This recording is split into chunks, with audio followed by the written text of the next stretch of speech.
The truth is the truth, no matter how many people believe it. And a lie is a lie, even if everyone believes it. When I was 12 years old, going through that abuse, I wrote in my journal that this could not be the life that God had for me. And one day, I will make an impact. Anger is neither good nor bad. It's simply a signal. It is what we do after we are angry that will determine anger's power or impact. Meet Annabelle. She stands in the doorway of the living room, purse in hand, hoping tonight will be different. Come on, Blake. It's Saturday night. He barely looks up from the recliner. I'm tired. Let's just order in. Annabelle stares at him for a moment. He's been sitting on that recliner most of the day. The TV hums. She can smell the empty takeout containers and the dirty laundry. It's not even about going out to a restaurant. It's about the pattern. Annabelle used to love going out on the weekends. They'd go to a different restaurant, laugh over a glass of wine, walk downtown. And now it's always a negotiation. And Blake wins most of the time.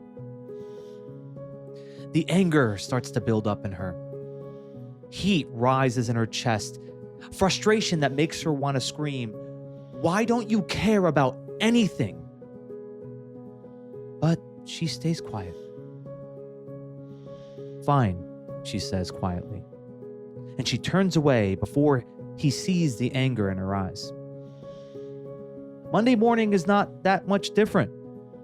Annabelle sits in a conference room at a staffing agency where she works as a finance manager. They're going through the quarterly reports. And Annabelle is outperforming nearly everyone. Great forecasts, few errors. And when the manager goes to praise the team, he highlights someone else. Again, someone who missed 2 deadlines last month, by the way.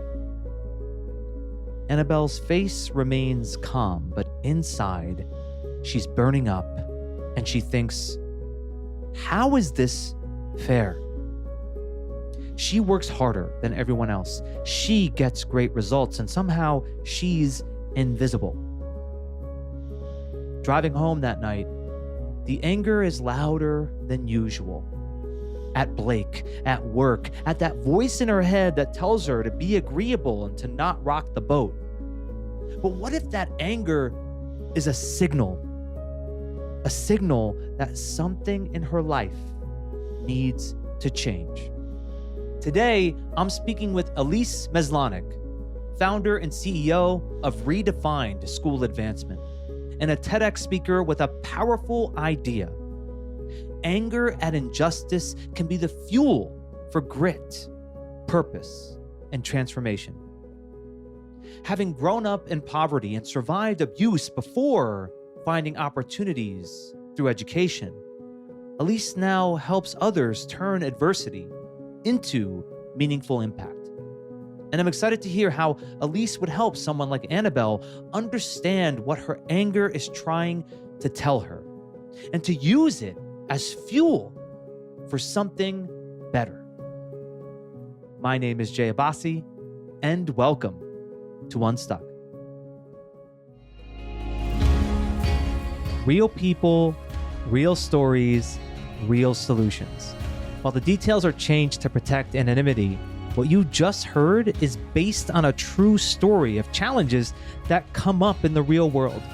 And we discuss how to navigate these environments with practical tips to help you get unstuck and build a more fulfilling, impactful, and balanced life and career. So Alyse, in learning a little bit about your company and what you do, you've helped over 20,000 underprivileged children. And I know that there's something from your own upbringing that's inspired you to want to do this work. And I thought we could start there, where you could maybe tell us a little bit about your upbringing and what then motivated you to want to do the work you do now. Yeah, that's awesome. It's an awesome place to start. Whenever I was younger, I had there were 6 kids in our family, and my mom, she was a nurse's aide, and so you can imagine the finances, uh, being in that family with 6 kids and a mom as a nurse's aide, and so it was a really tough, upbringing as far as having extra funds for, anything really, but especially when it came to schooling. So I went to public school, and, I was just really struggling. Kind of was falling through the cracks, and school wasn't inspiring to me. I was kind of a bad kid. And we had moved to a new town, which was close within walking distance of a church. And so I used to, in fifth grade, walk to church by myself and attend mass. And I was offered a scholarship uh, by the priest. He said, "Hey, there's this program that people that pay tax dollars, they can redirect them to scholarships for kids just like you that their family is, at the poverty line or underprivileged, and it can cover your tuition at a private school." And it gave me the opportunity to go to a private school. And it Mm. really just changed my entire life. I got to see, what it's like to have families of doctors and lawyers and just like what life could be like outside of the bubble that I was so used to. And it just left such a mark on me in my high school years to go to a school like that. And for me, it mattered because there was faith that wasn't part of my family very much. But I learned, faith and so much about life, a different kind of life in that school than what I was experiencing at a young age. Yeah. Well, I think having a contrast like that can really teach you quite a bit. And Yes. seeing what it's like from one angle than the other, I guess how much of that early struggle do you feel helped shaped you into who you are today? It shaped everything. I didn't know it at the time. And in fact, one of the things that getting into a new environment actually showed me was I I went through a lot of abuse as a child. I had a very, really bad stepfather, and for most of my upbringing from about 6 to 12 years old, I was being abused, and I didn't even know, Jay, until I was kind of, like, taken out of that and saw a new life at this new school to even recognize the abuse that I was enduring. Um, and what that it created so much of who I am going through that struggle, and I learned how to wear masks, kind of like how to survive, how to read people, how to look at their body language because I was, being abused and you don't want to upset your abuser, right?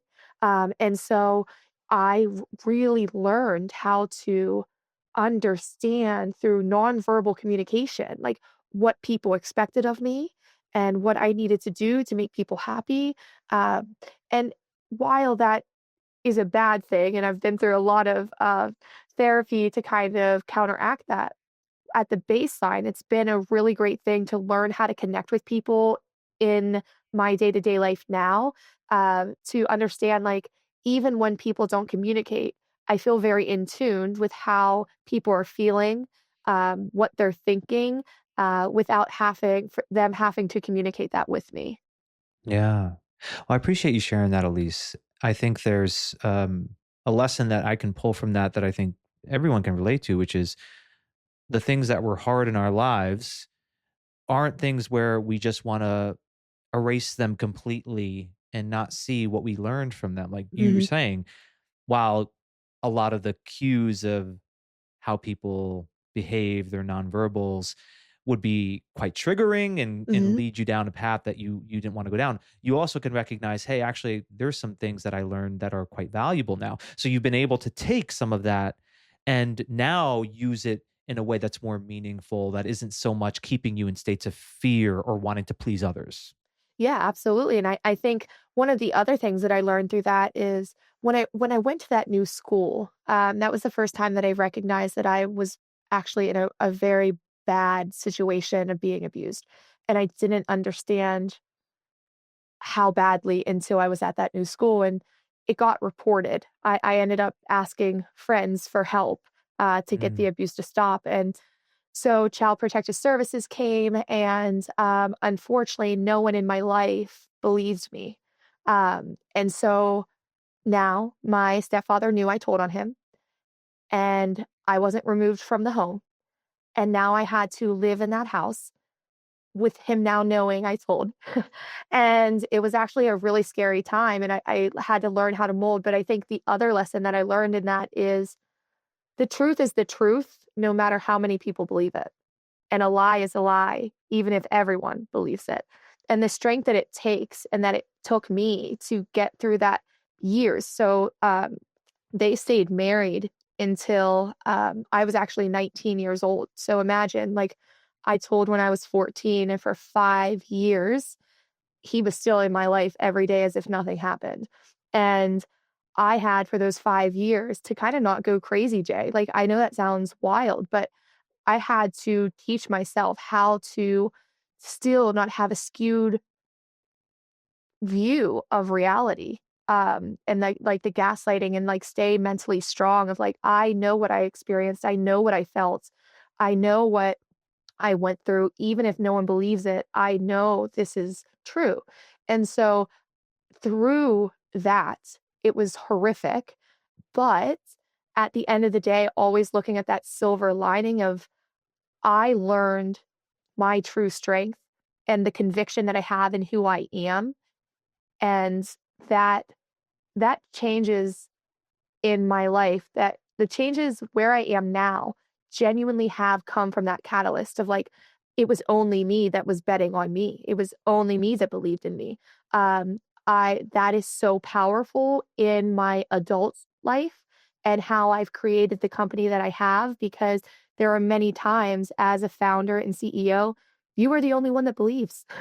You are the only one that believes, and that can be really scary. But for me, it was just something that I was so used to, and I did it anyways. Like I didn't doubt myself, even though everyone else may have doubted me. So it really prepared me for my future in a really sick, twisted way. But it genuinely did, not being believed for so long and having to live that life. Um, Definitely set me up for the isolation that can happen when you're building a company on a belief that you have. I think that's something anyone can relate to, at least, because how often do we have this belief or we know what our truth is, yet the whole world around us is telling us something different. Mhm. It's saying, no, that's not what it is. And it's like, am I the one going crazy? Am I like right? Or are they all just not seeing things the way Mm. I see them?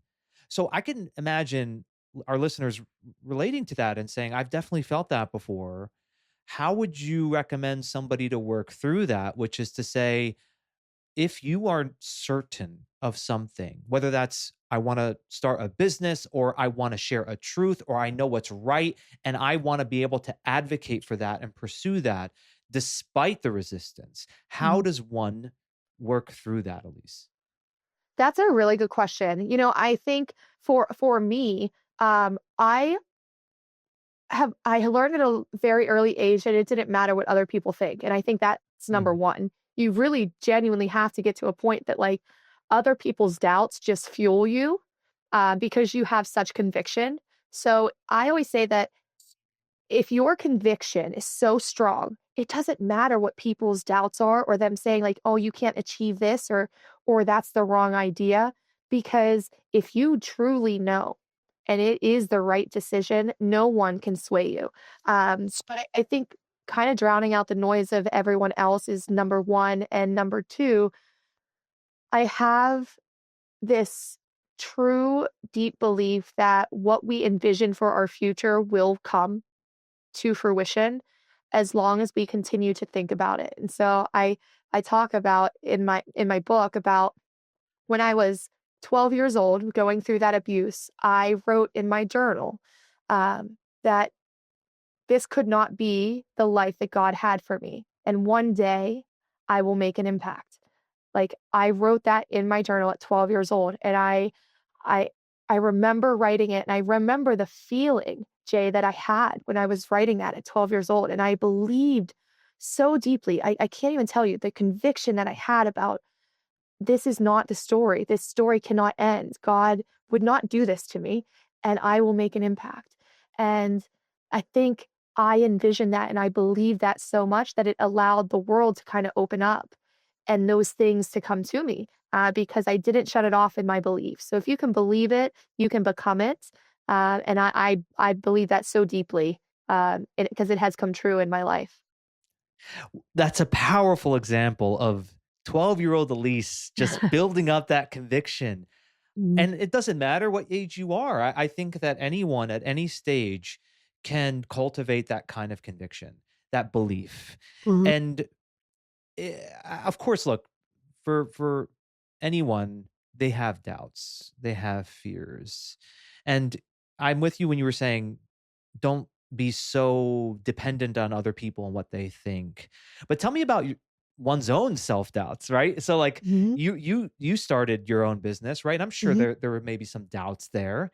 How do you work through that? The fear of failure, the fear that it won't work out.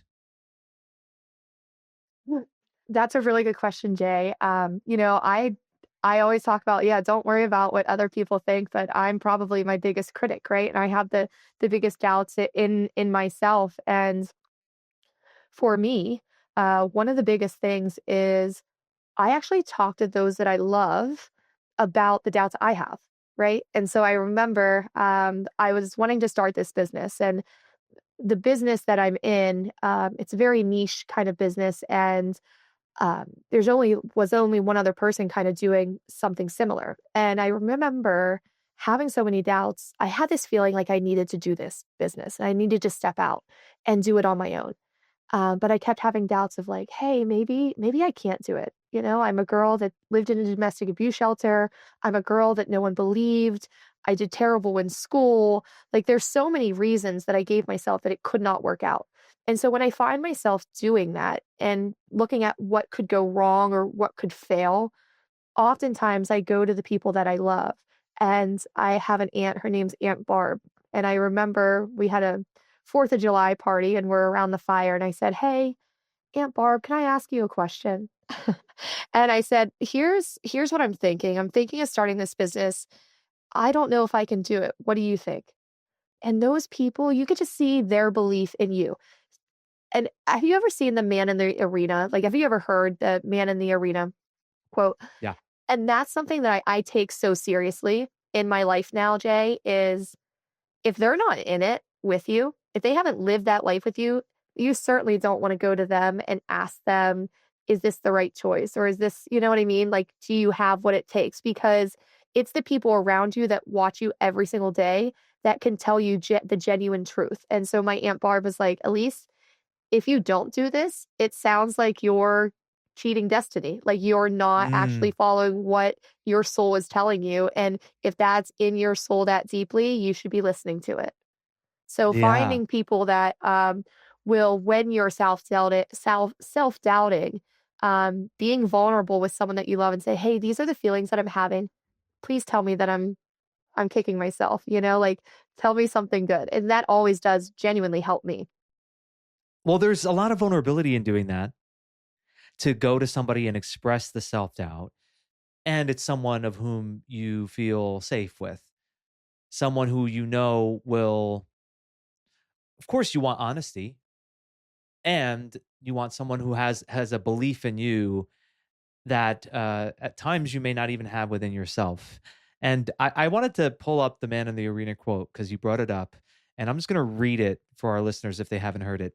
It's not the critic who counts, not the man who points out how the strong man stumbles or where the doer of deeds could have done them better. The credit belongs to the man who is actually in the arena, whose face is marred by dust and sweat and blood, who strives valiantly, who errs, who comes short again and again, who spends himself in a worthy cause, who at the best knows in the end the triumph of high achievement, and who at the worst, if he fails, at least fails while daring greatly, so that his place shall never be with those cold and timid souls who neither know victory nor defeat.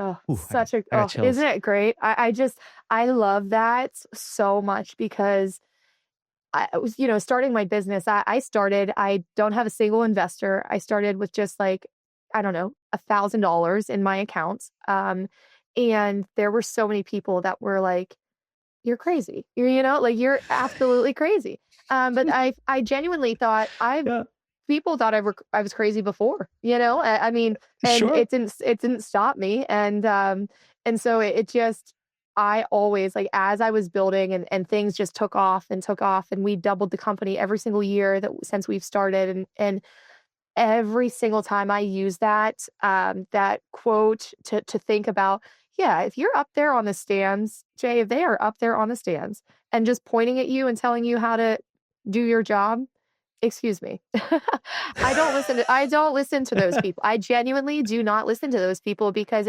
what they have to say does not matter at all unless they're in the arena with you. Do not take their advice. Do not listen to the naysayers because it's easy to do that. And what happens is, um, when you, for example, for my life, I was this girl that really was on track to do nothing, right? Like I wasn't going, like I wasn't statistically about like supposed to achieve greatness, right? Statistically, I was supposed to, continue generational poverty, get addicted to drugs. Like there was so many statistical things that should have happened to me because of what I lived through and how I grew up.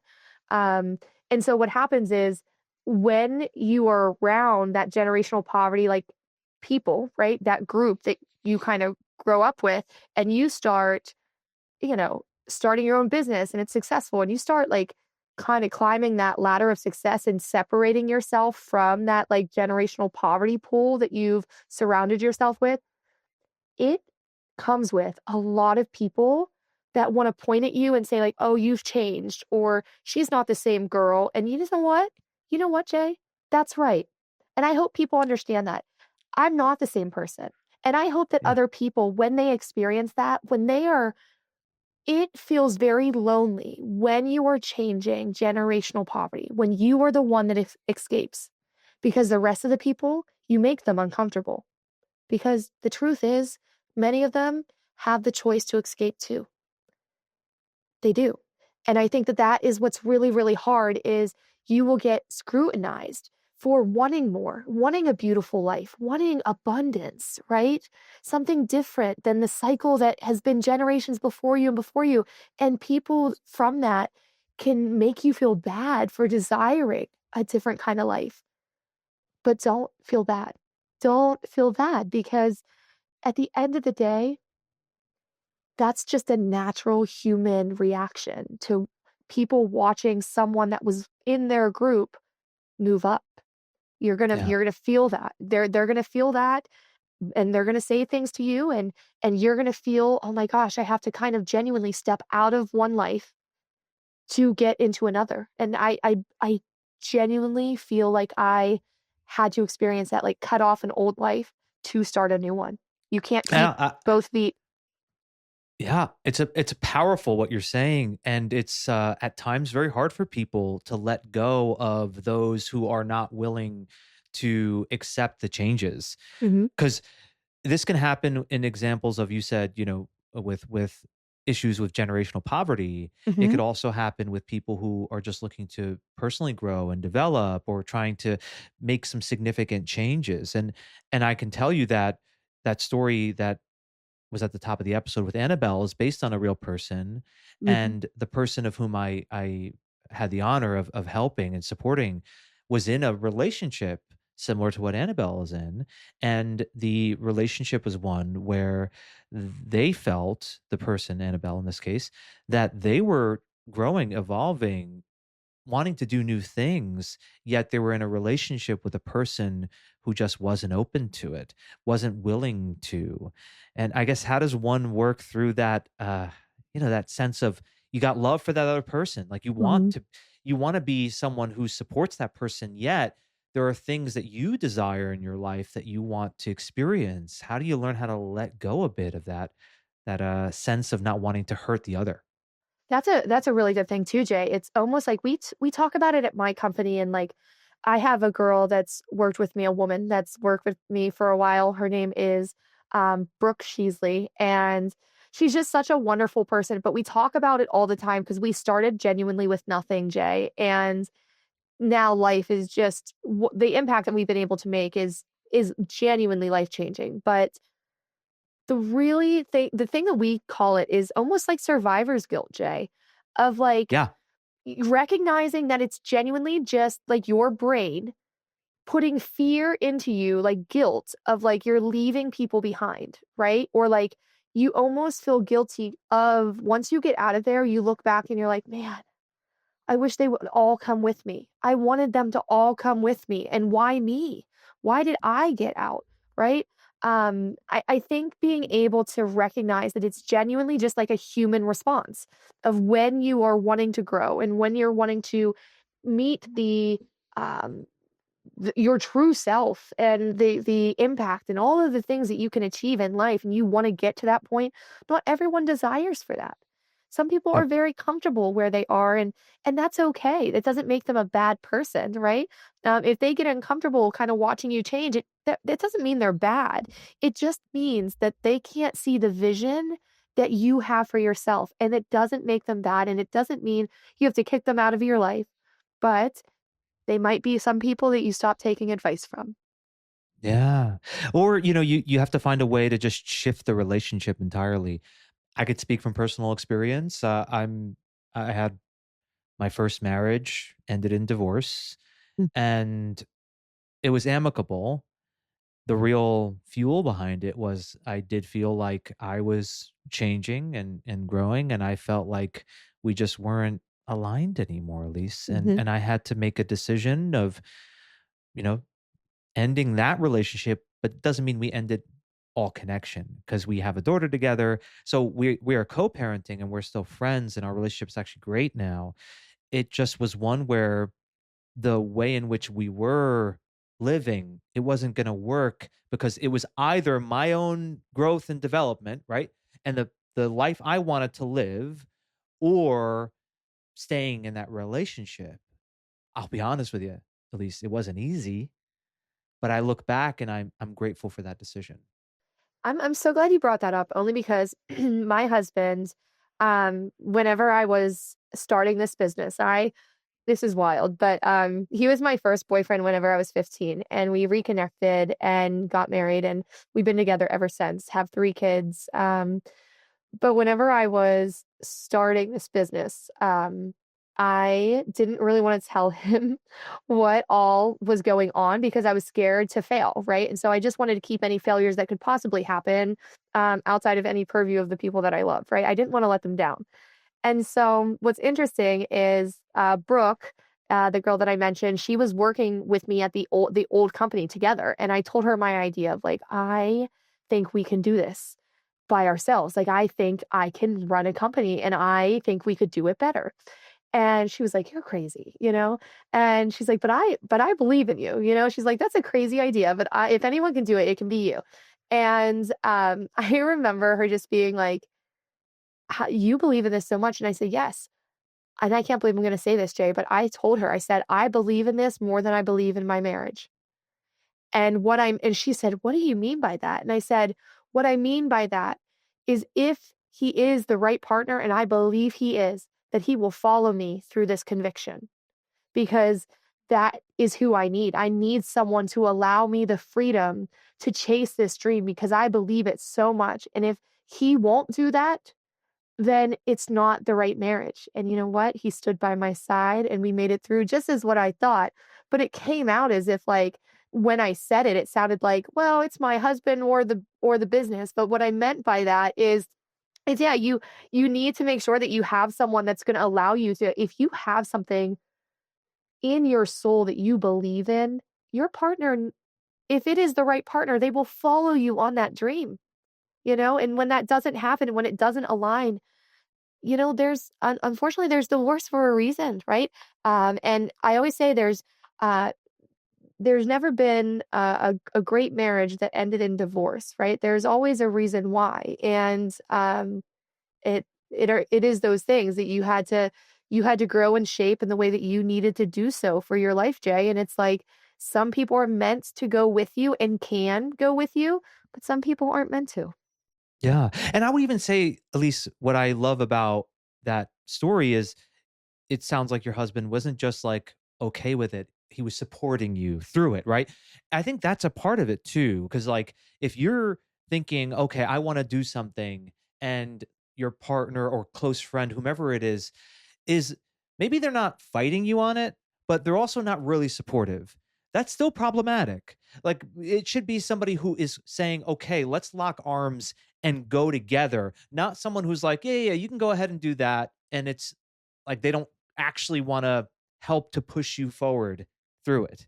Absolutely. So it's so I'm so glad that we're on this topic only because it's such a big part of like how my business has been successful.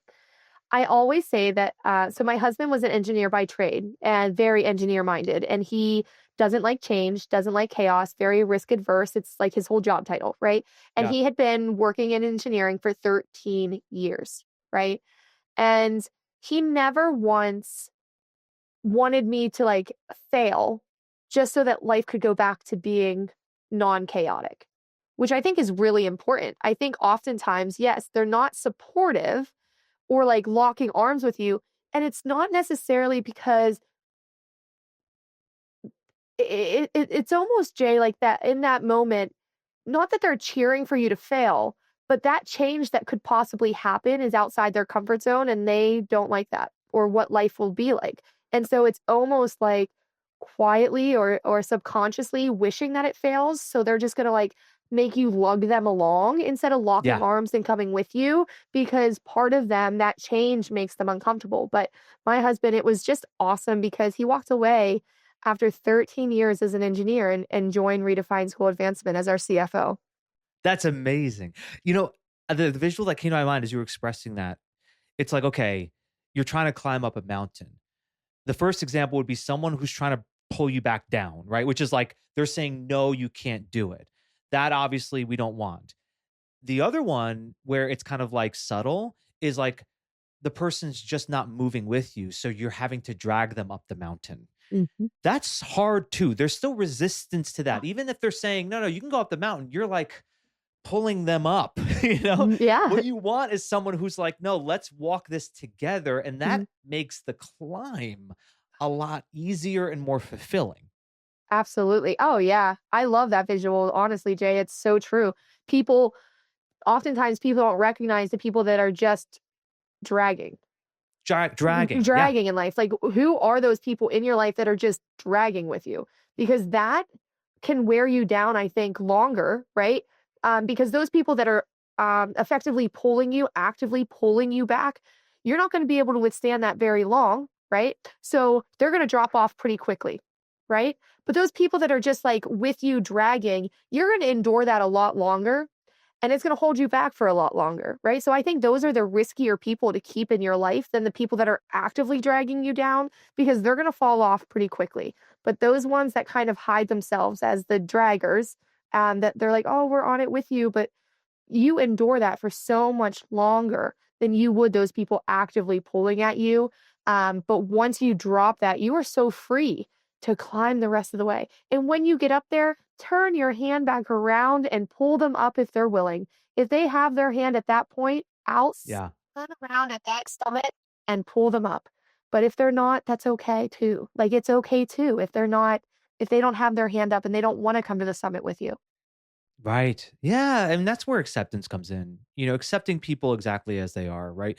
We're not supposed to fix others. We're not supposed to change others. That's not our job. And if we fall into that type of mindset, we really just create distress for ourselves. If I'm saying you need to be different in order for me to be okay, that's wild to Yeah. ask somebody to do that, right? Yeah. And Oh, and yeah. with Annabelle's story, what's interesting is the work component too, because she has a boss who doesn't seem to be really appreciating her at her work. And then before we started recording, you were saying that Yeah. you can relate to that experience in your own professional journey. And I thought that you could talk about that a bit too. Yeah, I mean, Annabelle's story is so similar to mine. Right before I started the business, this is wild, but I got fired from a bank whenever I was 7.5 months pregnant. And I needed a job, and I was like, who's going to hire me?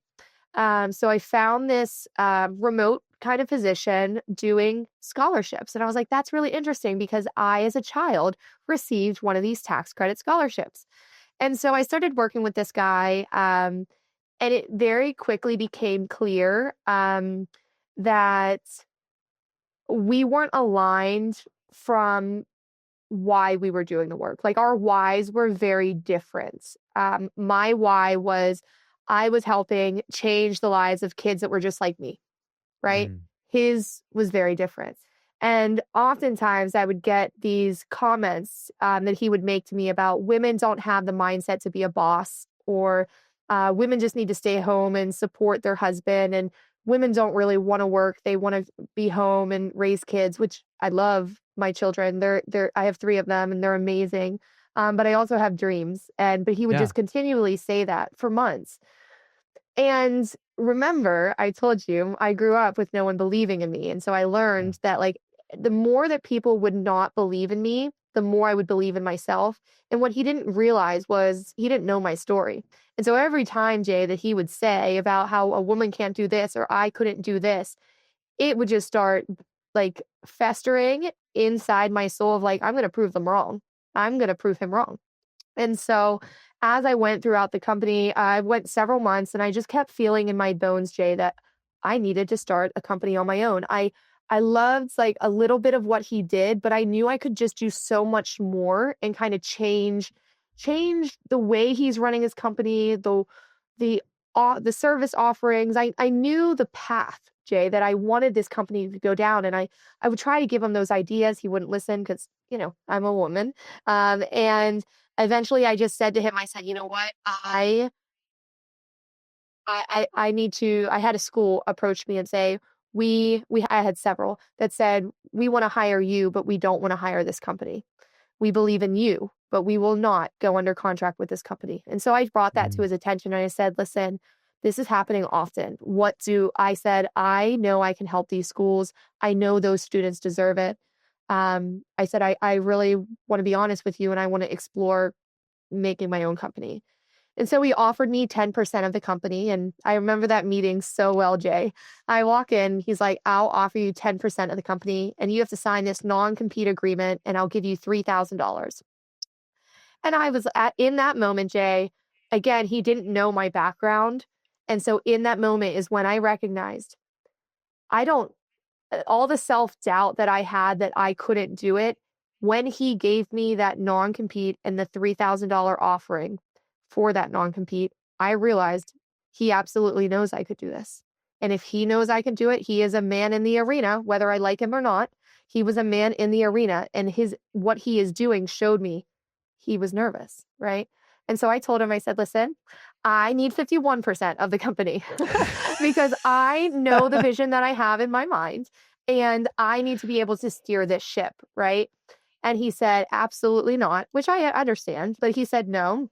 And I said his name and I said, you're really going to regret this. And he just kind of shrugged, just like as if like, yeah, this girl's not going to do anything. And I said, no, I'm telling you, you're really going to regret this. And obviously, I didn't sign the non compete. And I walked out of that office, filed my LLC. And with 3 months, I hired every single one of his employees. And all but a handful of his clients called me within the next 3 months and signed on with my company. wow. That's incredible. Now, Elise, what I hear in your story is that there was a fire in you that you were channeling.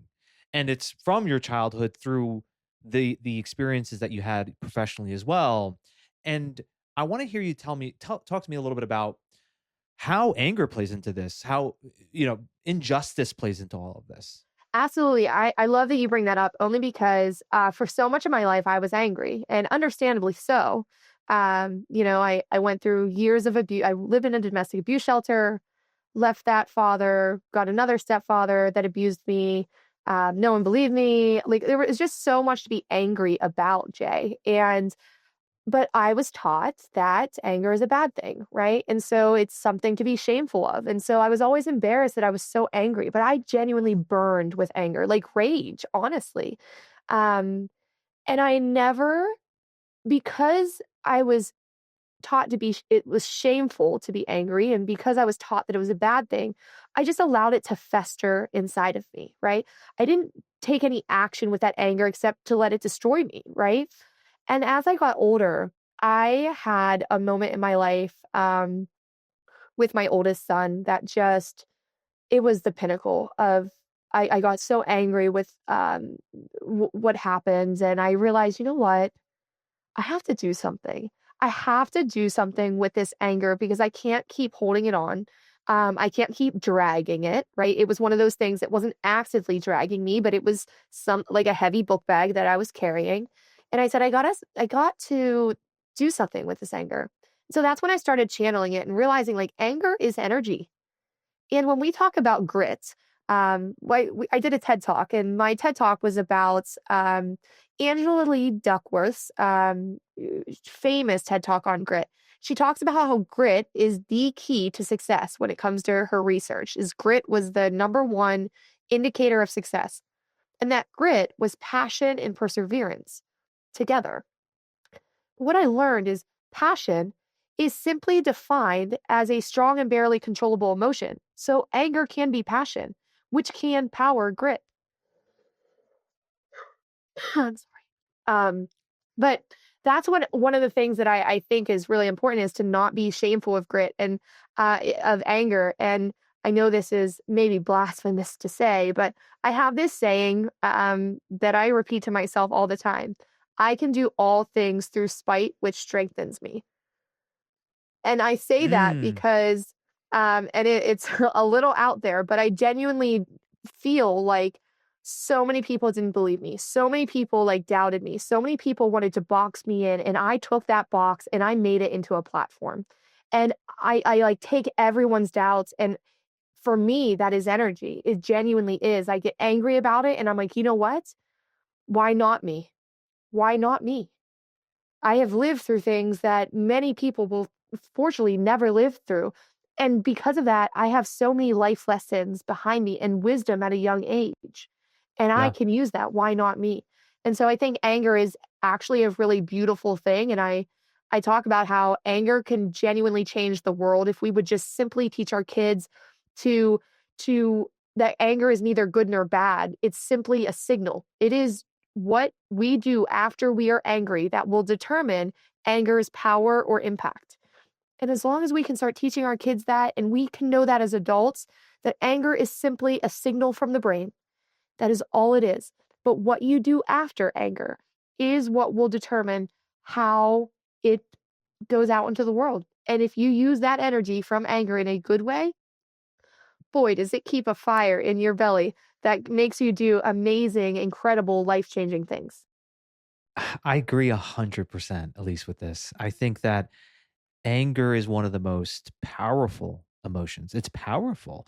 It can be so motivating when channeled in a good way. So there's a I guess first there's like the noticing of it, right? I have to notice, hey, whoa, there's a lot of anger in me.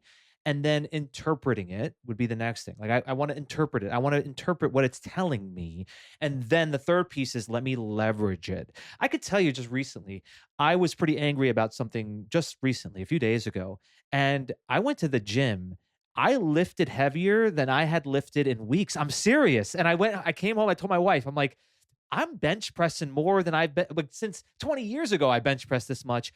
I was just in gym lifting I was doing chest press and I'm lifting these heavy weights and I'm realizing that was the anger coming Yeah. out physically.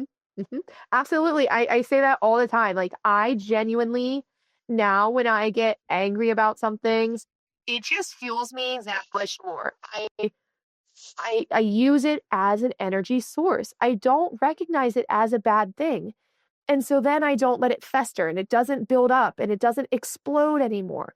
It's just this like steady way of using that energy and putting it out into the world and like converting it into like good.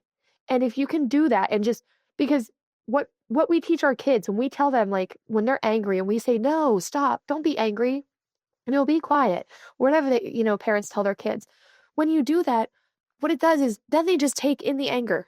And doesn't go anywhere. It has nowhere to go. And then we don't teach them what to do with the anger, like going to the gym and hitting a punching bag and getting it out and like turning it into energy, right? Those are beautiful ways to deal with anger, but we don't, there's no guide on how to parent, right? But what I find is, and especially in our generation, is we still are so unsettled as adults with our own anger that we still don't know how to teach our kids what to do with their anger. If we can just show them, hey, you can't let it just bottle up. You can't let it fester because that is when things explode and bad things happen, right? But if you can go to the gym or, you're like, you know what? I was working on this project and now I'm going to go out there and I'm going to finish this project because I'm angry, right? And I need to get that energy out. Like it's a really good way to transform that energy into something beautiful. Yeah. And, anger does not have to mean resentment, right? At Mm-mm. least, I mean, if you're angry about something, you don't necessarily need that to mean that you are so hateful towards another human being. Instead, it's motivating for you. And even if it is this, like, I'm going to prove them wrong kind of idea, which I think could be very useful, right? It's not like I'm going to prove them wrong because I hate them so much, right? That part doesn't need to be there. That part doesn't serve you. It could just be, I'm going to prove them wrong because I know what I have within me, and I'm going to prove it more for me than even for them. I'm so glad you brought that up because you're absolutely right. I do this. Our business serves underprivileged kids. And so when I'm angry at someone because they do something that makes me angry, like an adult doubting or, whatever that may be, I get angry and I don't do it out of spite for them. But I'm like, you know what? Those people exist in the world that I need to protect these kids for. So then I work like 10 times harder because I'm like, the more work that I put in, the more kids that have an opportunity to recognize that um, there are people out there like that on the other side, but now they have the education to deal with it. They understand because they have the opportunity to have an education that best serves them and that will give them, the tools that they need to succeed in life. But I think that's a really good point. I don't necessarily, it's interesting. I said there was a criminal trial against that stepfather, and I remember saying on the stand, I don't hate him. I don't Mm. hate him. I hate his actions, right? So I don't harbor anger towards those people, but I have anger towards like the institutional systems that perpetuate this hurt on so many kids because Mm. our justice system can't seem to figure out how to serve actual justice when these situations happen. Yeah. And if it weren't for people such as yourself, Elise, who recognize injustice and then you let that be the fuel to improve things, right? Things would only be getting worse over time, right? We need people who can stand up to injustice for things to improve. So, Elise, I want to ask you, if you were to, you heard a little bit about Annabelle's story and what she's going through and how she's quite angry in many ways with her relationship, with the situation that she has at work. And she seems to be in that state of either suppressing it, pushing it aside, just trying to make sure everybody else is okay. If she were to have a conversation with you and tell you her story, what would be a question that you might ask her? A question to help her to, I don't know, look at it from a different angle. What would you ask her and why? If you could be selfish and not listen to anyone else's expectations, the world's expectations, your partner's expectations, your boss's expectations, and you could make any decision that you wanted to without fear, what would that decision be? And I think I that love that that. puts people in a mindset of, you know, what do I want out of my own life without listening to the voices of everyone else around me? What do I believe I'm capable of? And then do that. Love it. At least I love it. Anybody, well, everybody listening, please, that's a question for all of us. It's a question that one can ask at any point, especially Mhm. if you're feeling a little stuck, if you're feeling a little bit overwhelmed. Ask yourself that question and it will lead you down the right path. And for all of our listeners, I highly recommend to look up more of what Elise is doing and the great work you and your company are doing. Yes, The thank you. website is redefiningeducation.org. We'll put that into the show notes. Just learn a little bit more about how you can actually support some of these initiatives. I think anybody can, you told me, right? It's tell me a little bit about how anyone can get involved. So what's really cool, Jay, is there is a federal tax credit program that exists, and that it goes into effect on January 1, 2027, which means that there's 100% tax credit, which means anyone that's paying like federal income taxes, which like everyone is, if you pay $1,700 in federal tax credits, you can actually redirect $1,700 of your taxes to a scholarship organization that fully funds scholarships for underprivileged kids, and you get 100% of that back as a federal tax credit. It costs the taxpayer nothing. Wow. That's amazing. Everyone, please go to this website, redefiningeducation.org. Please, if you can do this at no cost and help a child to be able to Mhm. get a scholarship, like why wouldn't you? If it doesn't cost you a thing other than just Mhm. going to a website and reading a little bit about it, I'm so grateful, Alyse, that we took time today to Yes. chat. And I feel like I could have talked to you for hours. So I Oh, want to just thank you for you taking the time to chat with me today. This was such a wonderful conversation. thank you, Jay, so much. It was great to be here. I loved Alyse's story. It's powerful. What she overcame in her life to then be a CEO and founder and speaker and to be making the kind of impact she's making, it's inspirational. And I will do my best to synthesize it down into 3 insights and 3 actionable takeaways from our conversation. And the first insight, the truth is the truth, no matter how many people believe it. And a lie is a lie, even if everyone believes it. Know your truth. Don't let other people convince you of what's true and what isn't. You can listen, you can take in the information, but you know your truth. Second insight is the idea of the man in the arena. If you're stepping into that arena, you're going to take a road less traveled. You must realize there are going to be people who are in the stands criticizing, offering their thoughts, but those people are never gonna, well, I don't say never, but they don't have the courage to step into the arena. So they're not the people to take advice from. Doesn't mean build resentment in yourself. Doesn't mean fight with them. Just realize that if you're stepping into that arena, you need to expect that that's going to come. Third insight, survivor's guilt is a natural human response. If you've decided to elevate yourself out of a certain environment or even just a way of thinking, realize like that sense of guilt is going to come up in you. That's normal. It doesn't need to hold you back though. Instead, it could be something where you feel compassion for others and you still continue down your path. You still can move forward, even if it means people that you care about are unwilling to come with you.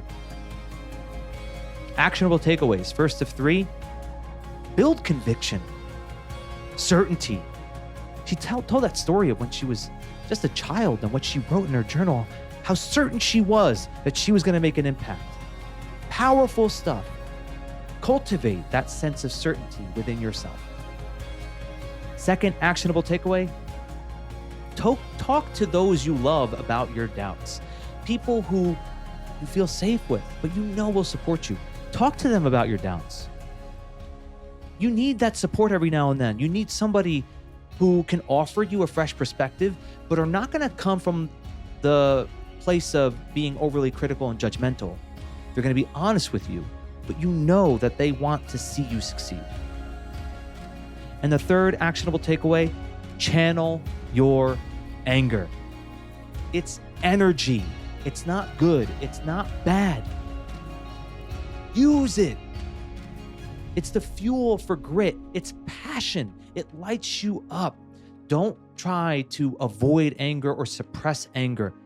Channel it in a way that it leads to a positive outcome.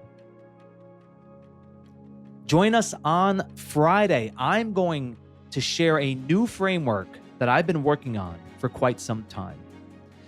I want to help people to be able to make that shift when a challenge comes, when something difficult happens. How can you quickly, effectively, efficiently channel that and be able to keep moving forward without it holding you back? How can you more effectively let go without having to suppress anything, without having to sacrifice yourself? This 3 steps that I've put together, I think is the simplest method I've ever heard, and I've been practicing with it, and I find it to be so helpful as I work through my own adversities, to be able to stay focused, to not let things grip me, to stay productive, to keep performing at a high level despite chaos that comes, disruption that comes. And if you're someone who wants to be able to perform at a high level to achieve greatness and not let that kind of disruption hold you back, then this is the episode for you. Join us on Friday.